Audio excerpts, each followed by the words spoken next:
The Great Hall of the Galactic Council stretched out like a small moon. Thousands of different alien species sat in their floating chairs, each one representing worlds that humans had never seen. The air hummed with translation devices, working hard to turn hundreds of languages into something everyone could understand. Ambassador Zextai of the Kron Empire stood up from his seat. He was tall, almost 3 meters, with skin that looked like metal and eyes that glowed red. His voice was deep and rough when he spoke. "Fellow members of the council," he began, his words echoing through the hall. "Today the mighty Kron Empire announces our intention to bring order to a new world. The planet called Earth will join our empire. Its people, these humans, will serve us as they should." A wave of shocked whispers moved through the crowd. Many aliens turned to look at each other with wide eyes. Others just stared at Zextai, like he had lost his mind. Ambassador Veltara of the Archelon Union was the first to stand up. She was old, very old, with a shell-like back and wise eyes that had seen many wars. Her voice was calm but firm. "Ambassador Zextai," she said, "have you lost your minds? Do you have any idea what you are talking about?" Zextai laughed, a sound like metal scraping against stone. "Old Veltara, your age makes you weak and scared. Humans are nothing special. They are young and weak. They only learned to travel between stars 100 years ago. We have been doing this for thousands of years." General Thrak of the Hegemony Forces stood up next. He had fought in more wars than most species had even heard of. His scarred face showed his experience. "Kron fool," he growled. "You speak of things you do not understand. We have been watching the humans since they first left their world. There is something different about them." "Different?" Zextai asked with another laugh. "They are soft creatures made of water and meat. Their ships are small. Their weapons are simple. What could be different about them?" Ambassador Queth of the Vorthak, the oldest species in the council, slowly rose from his seat. When he spoke, everyone listened. He had lived for over 1,000 years and had seen empires rise and fall. "Young Kron," he said in a voice like wind through old trees, "in my long life, I have seen many species that looked weak, but were not. The humans, they worry me, not because they are strong, but because they think differently than we do." Zextai waved his hand like he was pushing away a bad smell. "Old fears from old minds. The Kron Empire has conquered 47 star systems. We have never lost a war. These humans will be just another easy victory." "Have you studied them?" asked Dr. Xylith of the Science Collective. Her voice was high and musical. "Have you looked at their history, their wars, the way they solve problems?" "I have seen enough," Zextai replied. "They fight each other over small pieces of land. They use metal weapons and fire. They have no unity. When we arrive, they will surrender quickly." The hall erupted in noise. Hundreds of aliens were talking at once, their voices mixing into a chaos of sound. Some were arguing with the Kron. Others were trying to talk sense into their neighbors. A few species were already making plans to move their trade routes far away from human space. Veltara raised her hand for quiet. When the noise died down, she spoke again. "Zextai, we are trying to save your empire from making a terrible mistake. The humans may look weak, but they have something that scares those of us who are wise enough to pay attention." "And what is that?" Zextai asked with another laugh. "They never give up," said General Thrak quietly. "In all our studies of their history, we have never found a time when humans as a whole accepted defeat. They may lose battles, but they keep fighting until they win the war." "They adapt," added Dr. Xylith, "faster than any species we have ever seen. Give them a problem, and they will find 10 different ways to solve it. Usually in ways no one else would think of." "They sacrifice," said Ambassador Queth sadly. "They will give up their own lives for their species, for their ideas, for their children. They do not think the same way we do about what is acceptable to lose." Zextai looked around the room and saw worried faces staring back at him. He felt angry that these weak old fools were trying to scare him. "You are all cowards," he said loudly. "The Kron Empire fears nothing. In 6 months, we will present you with a conquered Earth, and these humans will be our slaves. Then you will see how foolish your fears were." "Ambassador Zexthai," Veltara said one last time, "please reconsider. Contact the humans. Try to negotiate. Find another way." "The time for talk is over," Zexthai replied. "The Kron have decided. Earth will fall." He turned and walked out of the hall, his heavy footsteps echoing in the sudden silence. Behind him the other Kron delegates followed, their faces showing the same arrogance as their ambassador. When they were gone, the hall remained quiet for a long moment. Finally, General Thrax spoke. "Should we warn the humans?" he asked. Ambassador Queth shook his ancient head slowly. "The humans will find out soon enough, and when they do," he paused, looking very tired and very sad. "I fear we will all discover what happens when you attack the one species in the galaxy that treats war not as politics, but as survival." As the council members began to leave, many of them were already making secret plans. Some would move their trade routes, others would strengthen their defenses. A few began preparing messages to send to human space, not to warn them, but to make sure that when this was over, humanity would remember who their friends were. In the empty hall, the translation devices slowly powered down, their work done for the day. But the words spoken there would echo across the galaxy very soon. The message reached Earth 3 weeks later. It came through the official diplomatic channels, transmitted from the Galactic Council's neutral station. President Chen sat in her office in Geneva, reading the Kron ultimatum for the 3rd time. The words were simple and clear: surrender or be destroyed. 6 months, she said out loud to her empty office. "They're giving us 6 months to surrender." She pressed a button on her desk. Within seconds, her chief of staff appeared on the screen. "Martha," President Chen said, "activate Protocol 7. Martha's face went pale. Protocol 7 hadn't been used since the day it was created, 50 years ago when humans first learned they weren't alone in the universe. "Are you sure, Madam President?" Martha asked. "Dead sure. Send the activation codes to all colony worlds, all military installations, and all deep space stations.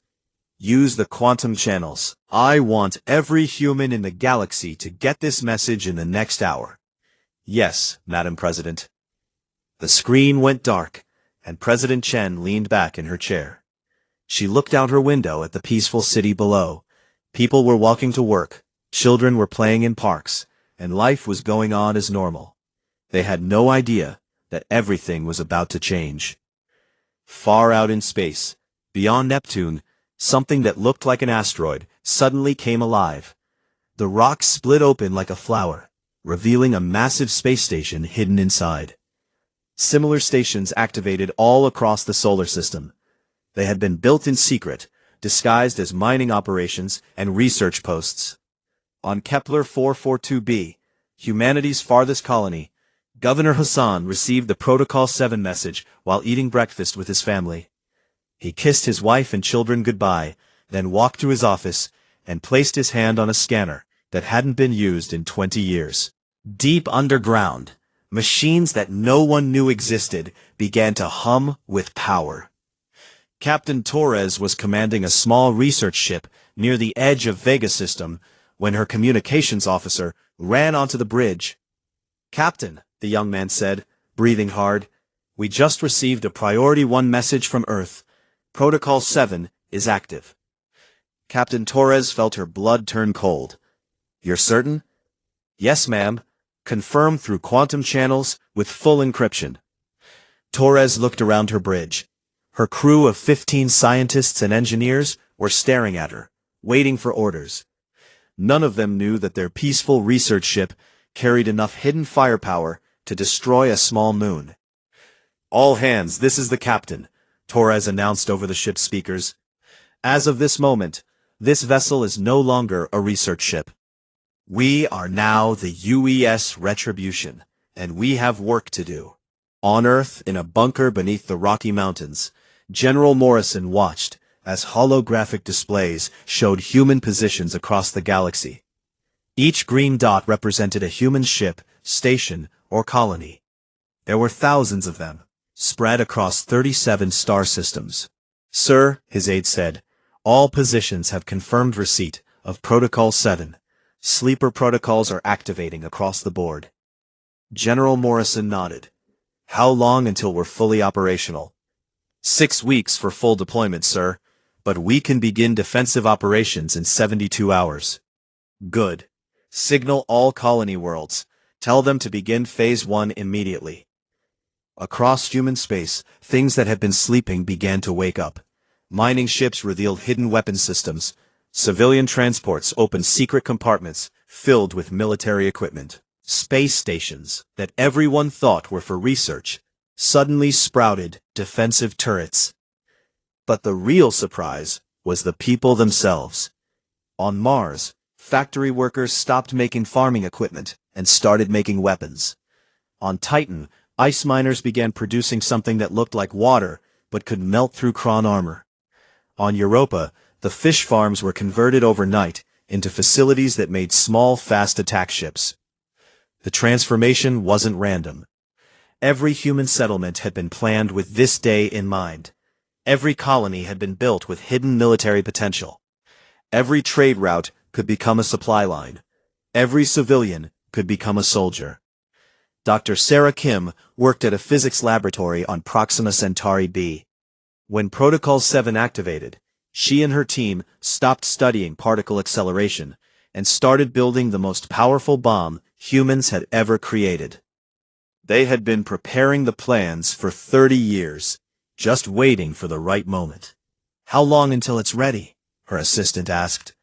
4 months, Dr. Kim replied, not looking up from her work. "Maybe less if we skip safety testing." "Should we skip it?" "Yes," she said, "we skip it." In the asteroid belt, miner Jackson Smith received the Protocol 7 message while eating lunch. He looked around at his crew of 23 people. They had been mining rocks for 15 years together. Now they had to do something completely different. "Boys," he said, putting down his sandwich, "remember that military training we all had to do when we signed up for this job?" His crew nodded. Every human who wanted to work in space had to complete military training.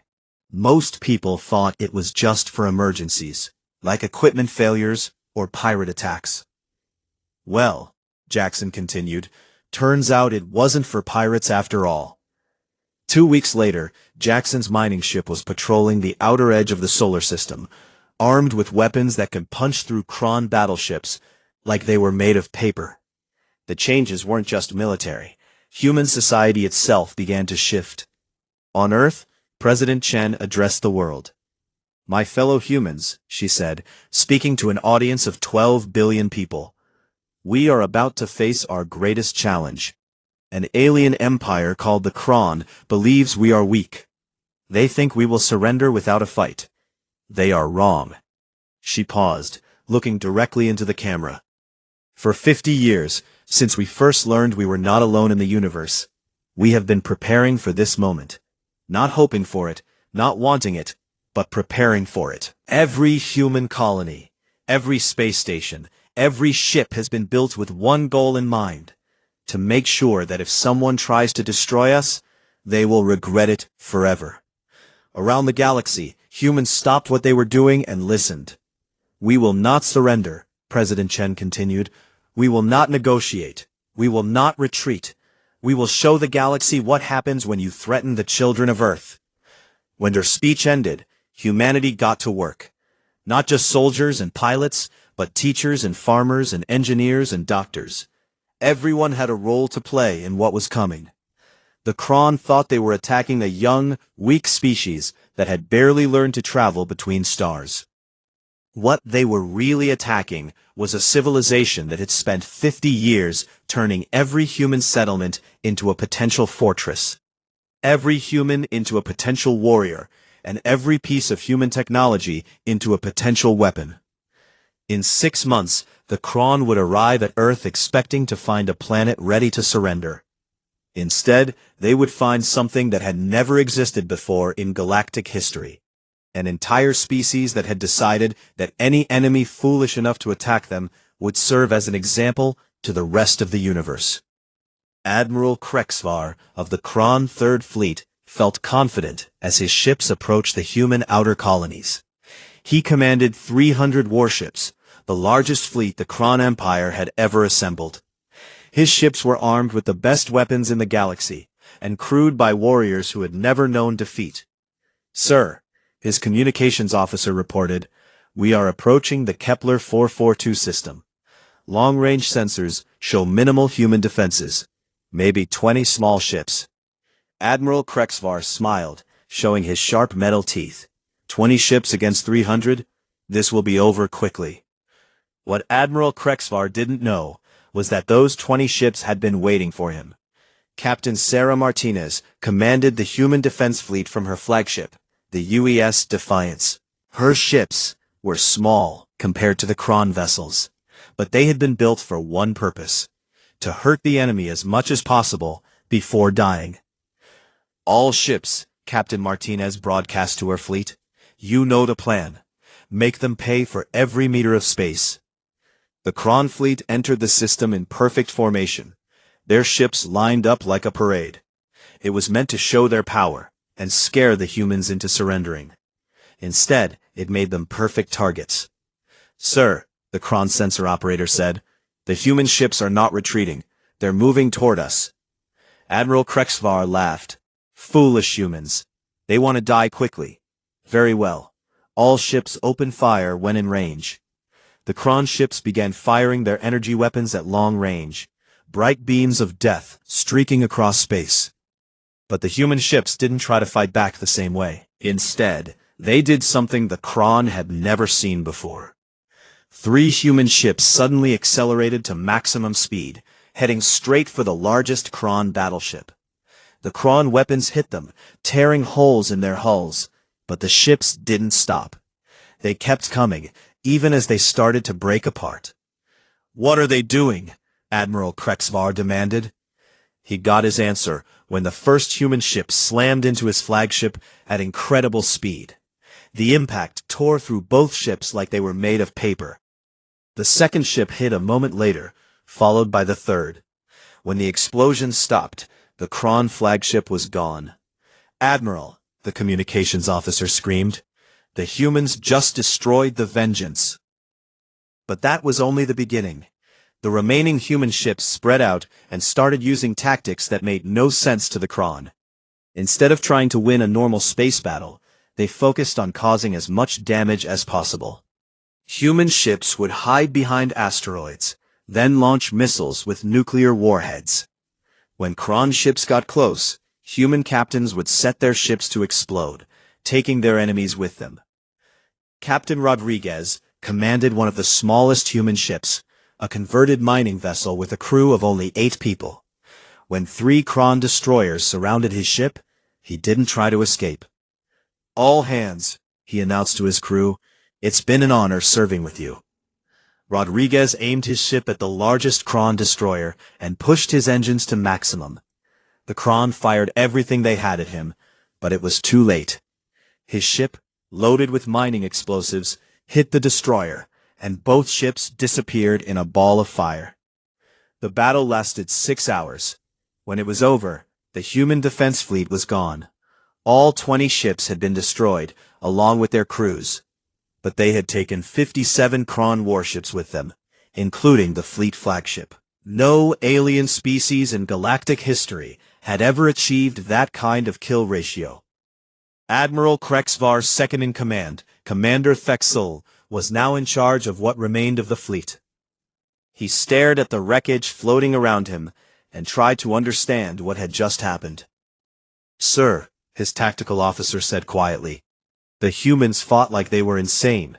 They didn't try to retreat, even when their ships were destroyed. Some of them kept fighting until their ships exploded." Commander Thexel had fought in many battles, but he had never seen anything like this. Most species surrendered when they started losing badly. Others retreated to fight another day. The humans had done neither. They had fought until every single one of them was dead, and they had made sure to take as many Kron with them as possible. Send a message to command. Tell them the Kepler 442 system is secured, but we took heavy losses. What he didn't mention in his report was the fear he saw in his crew's eyes. Word of the battle spread quickly through the Kron fleet. Soldiers who had been eager for easy victory now wondered what kind of enemy they were really facing. The pattern repeated across human space. At Wolf 359, a single human space station held off a Kron attack fleet for 3 days. When the station finally fell, it took 12 Kron ships with it. The humans had turned their own reactors into bombs and waited until the Kron ships were close enough to be caught in the explosion.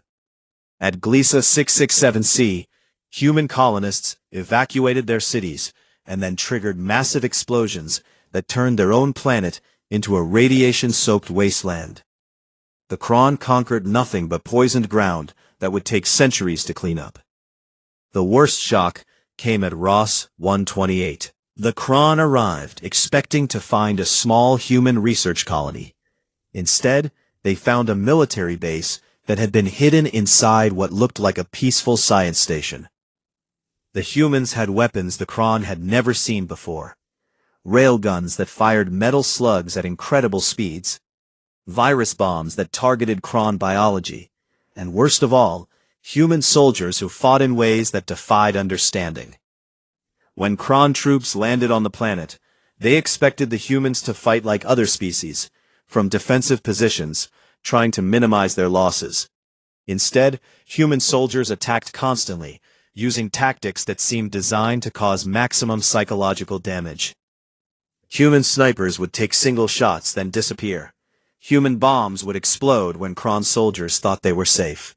Human fighters would pretend to surrender, then activate hidden weapons when the Kron got close. The Kron commander, on Ross 128, General Vexloth, sent a desperate message to Fleet Command. The humans do not fight to win territory. They fight to kill us. They seem to care more about destroying our forces than protecting their own lives. After 1 month of fighting, the Kron had captured several human colonies, but at a cost that shocked their leadership. They had lost nearly 200 ships and thousands of soldiers. Worse, the human tactics were spreading. Other alien species were watching the battles and learning that the mighty Kron could be hurt.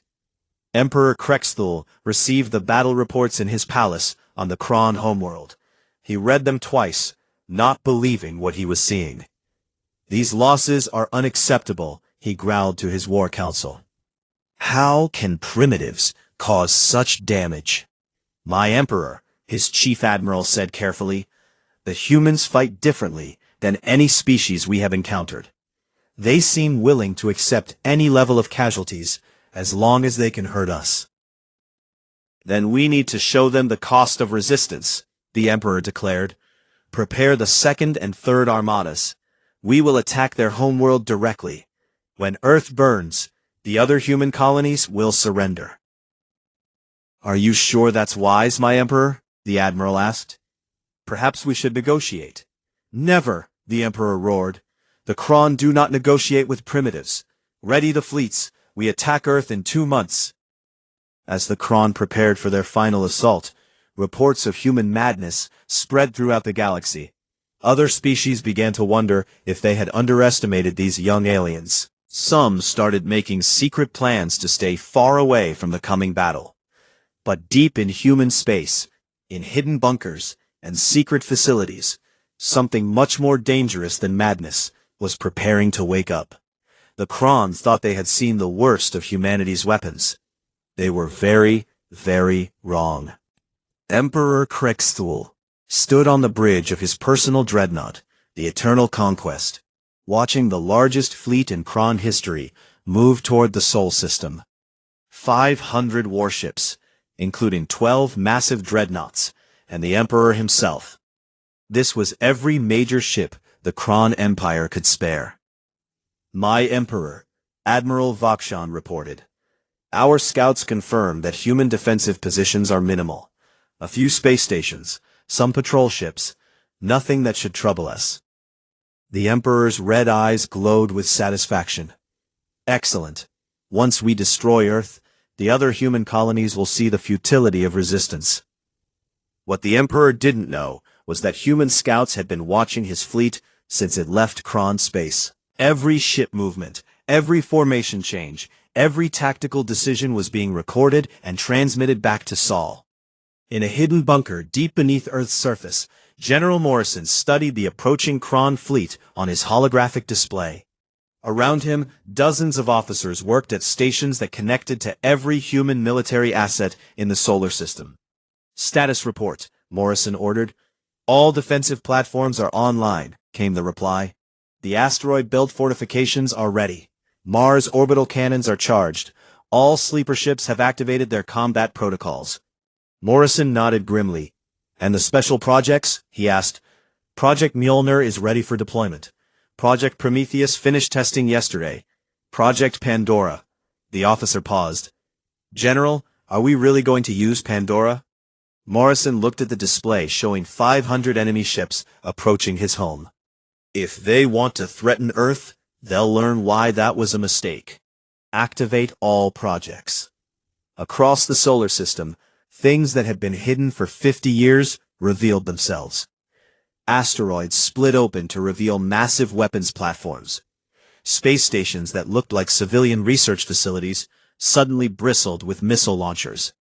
Even the moon opened up, showing gun batteries that could destroy battleships. But the real surprise was the ships.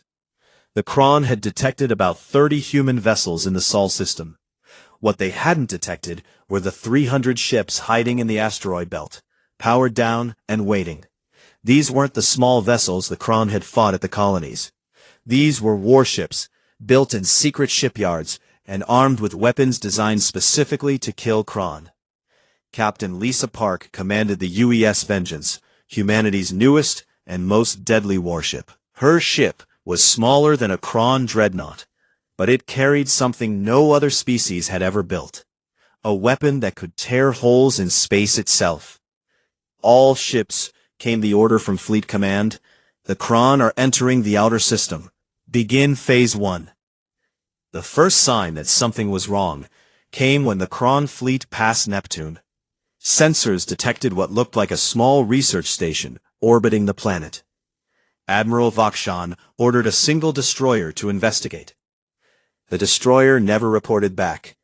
Instead, the research station revealed itself as a weapons platform that fired projectiles at near-light speed. The Kron destroyer was torn apart so quickly that it simply disappeared. What happened to the Seeker? The Emperor demanded. Unknown, my Emperor. It just stopped existing. More surprises followed. As the Kron fleet moved inward, they found that every planet, every moon, every large asteroid had been turned into a fortress. Jupiter's moons launched swarms of missiles that moved faster than anything the Kron had seen. Saturn's rings turned out to be hiding thousands of small attack ships, but the worst shock came when they reached the asteroid belt. Sir, the Kron sensor operator said, his voice shaking, I'm detecting massive energy signatures throughout the asteroid field. It's like the rocks themselves are powering up. Emperor Krexthul watched in disbelief as hundreds of asteroids revealed themselves to be hollow shells hiding human warships and weapons platforms. The asteroid belt had become the largest military installation in galactic history. Impossible, he whispered. How did they hide all of this? Admiral Vakshan was asking himself the same question when the human attack began. The asteroid belt erupted with weapon fire. Beams of energy that could slice through Kron armor. Missiles that could track targets across millions of kilometers. And strangest of all, projectiles that seemed to bend space around them.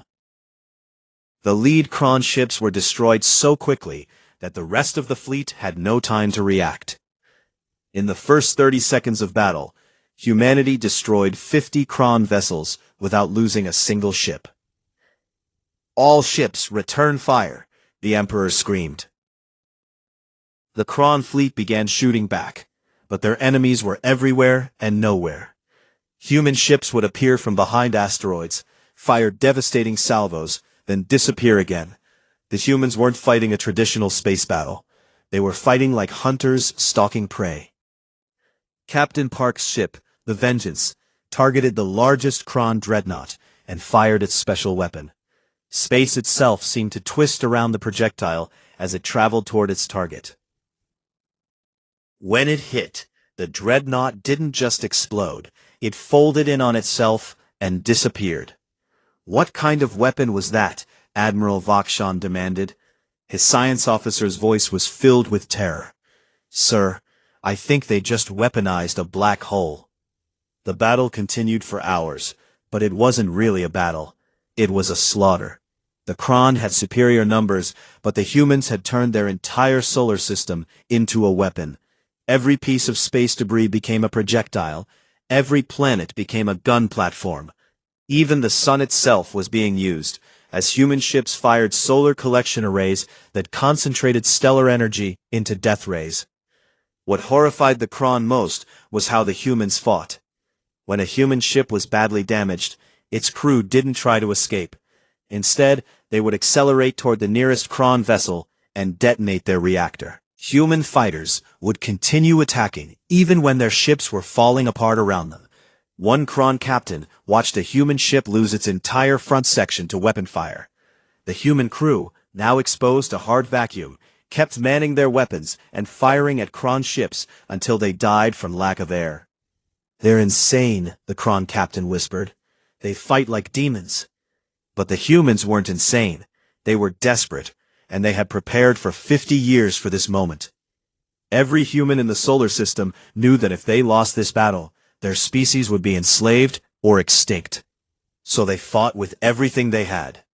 The turning point came when Emperor Krexthul himself was forced to retreat. His personal dreadnought, the pride of the Kron fleet, was being hunted by a pack of human ships that moved like wolves. They had already crippled 2 of his escort vessels, and were closing in for the kill. "My Emperor," Admiral Vakshan said urgently, "we must withdraw. We've lost over half the fleet." The Emperor looked at his tactical display, showing the wreckage of hundreds of Kron ships floating among the asteroids.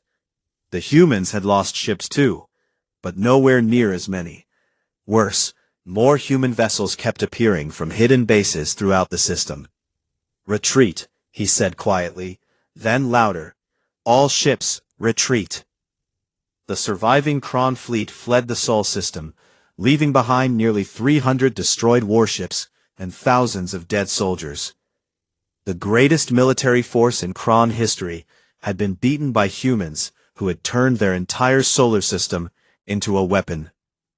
As the enemy ships disappeared into hyperspace, General Morrison allowed himself a small smile. But he knew this wasn't over. The Kron would be back with reinforcements, and next time they would know what to expect. "Status report," he ordered. "We lost 47 ships and 6 major installations," came the reply. "Casualty reports are still coming in, but it looks like about 12,000 dead." Morrison nodded. 12,000 humans had died to protect their world, but they had saved Earth and shown the galaxy that humanity was not defenseless. "What about our special projects?" "Mjolnir worked perfectly. Prometheus exceeded expectations. Pandora," the officer paused. "Sir, we never had to use Pandora." "Good," Morrison said. "Save it for next time." Across the galaxy, news of the Kron defeat spread like wildfire. The greatest military empire in known space had been crushed by a species that most aliens considered young and weak. Emergency sessions were called in the Galactic Council. Trade routes were adjusted to avoid Kron space. Some species began making overtures to humanity, wanting to be on the winning side. But in the deepest bunkers of Earth, humanity was already planning for what came next. They had won this battle, but they knew the war was far from over. The Kron would want revenge, and they might bring allies. That was fine with humanity. They had been preparing for 50 years for one war. The emergency session of the Galactic Council was unlike anything in recorded history. Representatives from over 200 species filled the Great Hall, their voices mixing into a chaos of fear, anger, and confusion. At the center of it all sat the few surviving Kron officials, their arrogant expressions replaced by haunted stares. Ambassador Veltara of the Archelon Union called for order. Her ancient voice carried across the chamber, demanding attention from species that had existed for millennia. "We are here," she announced, "to hear testimony about what happened in the Sol system. The Kron Empire has suffered what appears to be a total military defeat. We need to understand how this is possible." Emperor Krexthul was no longer present. His body had been found in the wreckage of his flagship, along with most of his command staff. The acting Kron representative was Admiral Thekmor, one of the few senior officers to survive the battle. Admiral Thekmor stood slowly, his metal skin scarred, and his red eyes dim. When he spoke, his voice was barely above a whisper. "Honored Council," he began, "I commanded the Kron 4th Battle Group during the assault on Earth. What I witnessed there, what the humans did, it defies everything we thought we knew about warfare." The hall fell silent. Even species that had never liked the Kron leaned forward to listen. "The humans had turned their entire solar system into a weapon," Thekmor continued. "Every asteroid, every moon, every piece of space debris was either a gun platform or a ship in disguise. But that wasn't the worst part." He paused, his hands shaking as he remembered. The worst part was how they fought. They didn't fight to win territory or capture resources. They fought to make sure we could never threaten them again. I watched human soldiers continue fighting even when their ships had no air left. I saw them ram our dreadnoughts with cargo vessels. I witnessed them detonate their own space stations just to take out our ships. Dr. Xyleth of the Science Collective asked quietly, "What was their casualty acceptance rate?" "There was no rate," Thekmor replied. "They acted like every single human was expendable as long as they could hurt us. We destroyed entire human installations, and instead of surrendering, they would turn their reactors into bombs and take our ships with them." General Thrak of the Hegemony Forces, who had tried to warn the Kron months ago, shook his scarred head. "How many ships did you lose?" 437, Thekmor answered, "out of 500. A wave of shocked gasps moved through the assembly. The largest fleet in galactic history had been almost completely destroyed. "But that's not the most terrifying part," Thekmor continued. "The most terrifying part is that they were holding back." "What do you mean?" Ambassador Veltara asked. "Our intelligence officers analyzed the human weapons. Many of them were clearly experimental, like they had been saving them for this exact moment. But in the final hours of the battle, our sensors detected energy readings that suggest they had even more powerful weapons they never used." Commander Kexal, another Kron survivor, stood up. "I was present when we intercepted human communications during the battle. One of their commanders reported that something called Project Pandora was ready for deployment, but they decided not to use it." "What is Project Pandora?" Dr. Xyleth asked. "We don't know," Commander Kexal replied, "but the energy signature suggested it was powerful enough to destroy entire planets." The hall erupted in worried chatter. The idea that humans had weapons capable of destroying planets, but chose not to use them, was somehow more frightening than if they had actually used them. Ambassador Queth of the Vorthak, the oldest being in the council, slowly rose from his seat. At over 1,000 years old, he had seen the rise and fall of dozens of galactic empires. "I have a question for our Kron friends," he said in his ancient wind-like voice. "During this battle, did any human ship or station attempt to surrender?" The surviving Kron officers looked at each other. Finally, Admiral Thekmor answered. "No, not one. Even when their positions were hopeless, even when they were outnumbered 100 to 1, they kept fighting. Some human ships continued attacking us while they were exploding. And did any human colony attempt to negotiate after your initial victories? No, came the quiet reply. They evacuated their civilians, then turned their cities into trap zones. When we landed troops, we found entire planets rigged to explode. Ambassador Queth nodded slowly. Then you have learned what we tried to tell you months ago. Humans do not think like we do. They do not fight wars to gain advantage or to force negotiations. They fight wars to make sure their enemies can never threaten them again. The ancient alien looked around the chamber, his old eyes taking in the frightened faces of representatives from hundreds of worlds. What you have witnessed, Queth continued, is what happens when you attack a species that has spent 50 years preparing for the possibility that someone might try to destroy them. Every human colony, every human ship, every piece of human technology was designed with one purpose: to make any aggressor regret their decision. Dr. Xylith asked the question that everyone was thinking. Are the humans a threat to the rest of us now? Before anyone could answer, the chamber doors opened. A single figure walked in, wearing the simple blue uniform of Earth's diplomatic corps. It was Ambassador Sarah Chen, President Chen's daughter, and the first human to address the Galactic Council. The hall fell completely silent as she walked to the center of the chamber. Her presence was somehow both calming and terrifying. She looked young and harmless, but everyone knew she represented the species that had just destroyed the most powerful fleet in the galaxy. Honored representatives, Ambassador Chen said, her voice clear and strong. I come before you today not as a conqueror, but as someone who wants to prevent future tragedies. She looked directly at the surviving Kron officers. The Kron Empire chose to attack my people because they thought we were weak. They thought we would surrender without a fight. They were wrong, and the result is that thousands of soldiers on both sides are now dead. She turned to address the full assembly. Humanity does not want to be your enemy.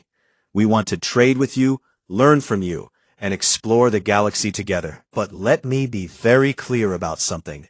What happened in the Sol system will happen to any species that threatens Earth or human colonies. The chamber remained silent as she continued. We are not aggressive by nature, but we are absolutely ruthless when it comes to protecting our people. Every human settlement is prepared to fight. Every human ship can become a weapon. Every human citizen has been trained to resist invasion. Ambassador Chen paused, letting her words sink in. The Kron learned this lesson at the cost of their entire fleet.